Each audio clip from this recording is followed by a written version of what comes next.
السلام علیکم سامعین، 6 ذی الحجہ ہے، 17 جولائی ہے۔ ہماری خبر کا عنوان ہے ہائی کورٹ سے حافظ ارشاد پانی پتی کی ضمانت منظور۔ خبر تفصیل سے سن لیں۔ حافظ محمد ارشاد پانی پتی کی ماشاءاللہ کل گجرات ہائی کورٹ سے ضمانت منظور ہو گئی ہے۔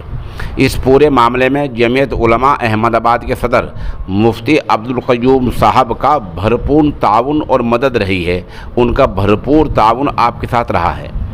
دھیان رہے کہ چند مہینے پہلے حافظ ارشاد کے خلاف گجرات کے سومناتھ علاقے کے تھانے میں زیر دفعہ 153 295 مقدمہ درج ہوا تھا۔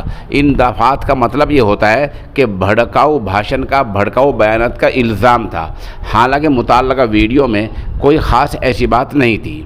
اسی لیے 24 گھنٹے پہلے گجرات ہائی کورٹ نے انہیں ضمانت دے دی ہے۔ بتا دیں حافظ محمد ارشاد صاحب کی زندگی پڑھنے پڑھانے سے تعبیر ہے۔ وہ پڑھنے پڑھانے کا کام کرتے ہیں، لوگوں کو نیک کام کی تلقین کرتے ہیں، بچوں کو پڑھاتے ہیں اور خدمت خلق سماج سیوا میں لگے رہتے ہیں۔